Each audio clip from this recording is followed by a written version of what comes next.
Hey guys, welcome back to the channel where you can find all of your basic guides on Total War games. As requested, we are taking a look at the Regiment of Renown units for each faction. The first faction to cover will be the Dark Elves. If you haven't already, check out my unit roster guide for the Dark Elves, as this one will only cover the Regiment of Renown units and their individual roles. It should be noted that I will not cover the stat improvements for the units, as all Regiment of Renown versions will always have improved stats. The comparisons to the normal variants will be shown on the unit cards.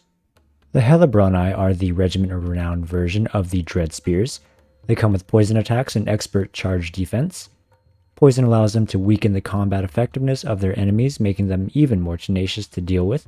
The expert charge defense allows the unit to completely negate the charge bonus of any attacker when braced. You should definitely recruit these whenever you have them unlocked and place them within your front lines. The Sisters of the Singing Doom are witch elves that cause fear and terror. This, combined with their impressive damage output, breaks enemies very quickly. They should still be used for locking down high value targets, and they are still extremely vulnerable to missile fire. The Blades of the Blood Queen are one of the most powerful heavy infantry units in the game. They offer a level of utility far above their heavy infantry peers. They come with the Guardian trait, which, for those of you that don't know, the Guardian trait is an ability that gives a 15% physical resistance buff to nearby lords and heroes, which is huge. They also have Frenzy, which for their regular counterparts do not have. This unit should still be used for bolstering your frontline engagements and be engaged with the more heavily armored infantry. The Bolt Fiends are an ideal unit for dueling with ranged infantry. They have shields, giving them a huge advantage in a ranged battle, so they can comfortably win most ranged engagements. They are also incredibly good at shredding infantry that rely on shields to block missile damage. Prioritize elite shielded units to fully utilize their armor-piercing and shield-breaking missiles. Slanash's Harvesters come with two different spells compared to their normal counterparts. Soulstealer is a great spell that allows them to steal health from enemies within a radius. This is useful for whenever high-value targets are clashing on the front lines.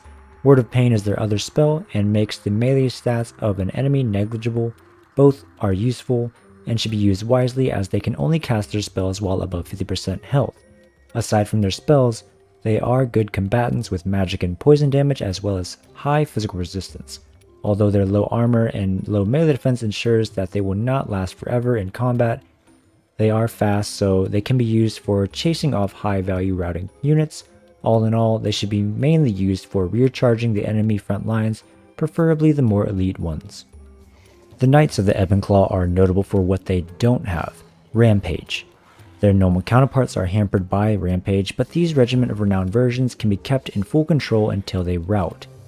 With high armor, strong melee stats, and armor-piercing damage, these units are a pretty strong cav. Their leadership is quite high, allowing them to nearly fight to the death.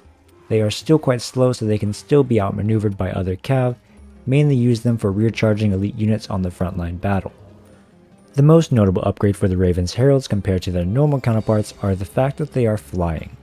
This enables a greater degree of mobility, but does limit the damage output as there are fewer models. These are mainly good for firing into the backs of the enemy front lines. Make sure to watch out for enemy missile infantry, as they do not have shields. The Ravagers of Rakarth is the missile chariot that all missile chariots aspire to be. They have heavy armor-piercing damage, anti-large, and poison missiles that will wear anything down.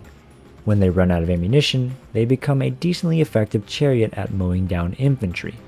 They also do have an ability called Barbed Net, which reduces an enemy's speed and missile resistance, making them even more vulnerable to missile fire. The Crows of Kane are a remarkably tenacious harassed unit because of their ability called Crow Feast, which allows them to regenerate health when in melee.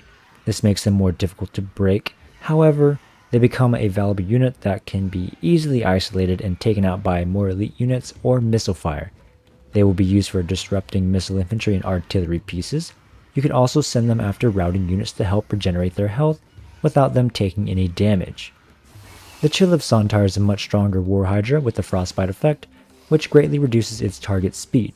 Its role still remains the same, which is wreaking havoc on the frontline battles while avoiding anti-large armor-piercing units. The Siren of the Red Ruin is the same as the standard variant, aside from a direct damaging ability called Wail of Malice that she can cast in an area around her. Her missile attacks are still better to use against enemy cav rather than infantry. Make sure to protect her for missile fire, as she still has low armor values. So that about wraps it up for the Regiment of Renown units of the Dark Elves. Hope you found it useful for your Dark Elf campaigns. If you enjoyed this content here, make sure you drop a like. Also, hit that subscribe button if you haven't already.